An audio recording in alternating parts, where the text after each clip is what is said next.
Une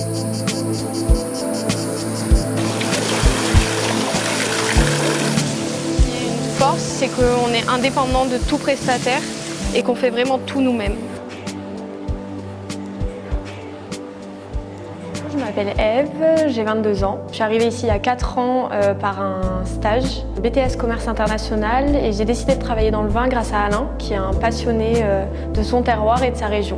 Donc Alain Pascal, il a toujours été d'ici, de la Cadière. Il habitait en fait la maison d'en face du domaine avec son père et sa mère et son frère. Et eux, ils étaient agriculteurs, donc ils revendaient le raisin aux caves coopératives et à d'autres domaines iconiques comme Pibarnon. Et il a décidé de faire son premier vin en 97 et il a racheté une ancienne bergerie, il a construit toute la cave ici, la salle de réception et il a décidé de faire son premier vin, de se lancer dans des vinifications alors qu'il n'avait jamais fait.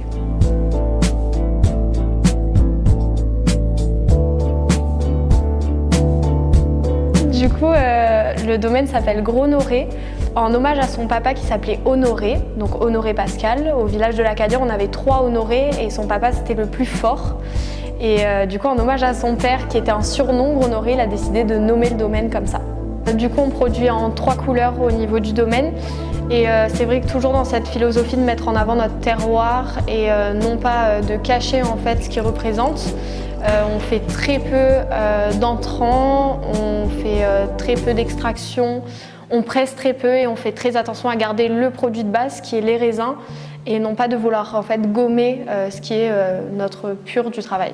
Du coup, moi, j'ai fait la formation Franck Thomas qui m'a permis de me certifier en sommellerie et de m'accompagner à découvrir d'autres régions, d'autres terroirs, d'autres cépages. Et c'est vrai que j'ai été accompagnée de plusieurs élèves qui ont une sensibilité aussi au vin.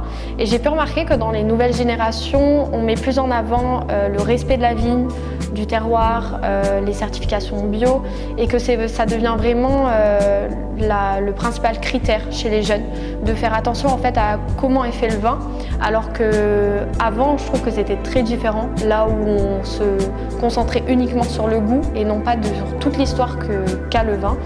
Donc je trouve que ça évolue dans le bon sens, même s'il y a une baisse des consommations, mais les philosophies sont très différentes du passé. Ça c'est la question piège parce que si j'en dis un et que nos clients ils sont pas cités. Dans les débuts quand je suis arrivée, moi je connaissais pas du tout ce monde-là, encore moins le monde de l'agriculture.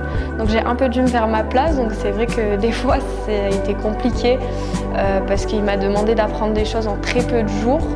Par exemple, il y a eu des vendanges il y a 2 ans où donc Vincent qui travaille ici et fait aussi le tracteur pendant les vendanges, donc on avance le tracteur et on coupe en même temps.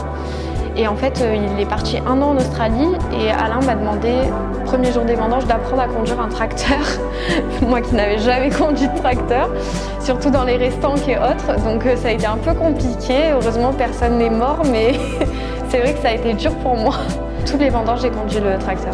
J'ai conduit toutes les vendanges. Au début, j'ai eu du mal. J'ai failli écraser 2-3 personnes, mais après, ça allait. C'est vrai que nous, les vendanges, c'est très chaleureux. On a beaucoup de saisonniers qui reviennent tous les ans au sein du domaine, donc on les connaît très bien. C'est vraiment une petite famille.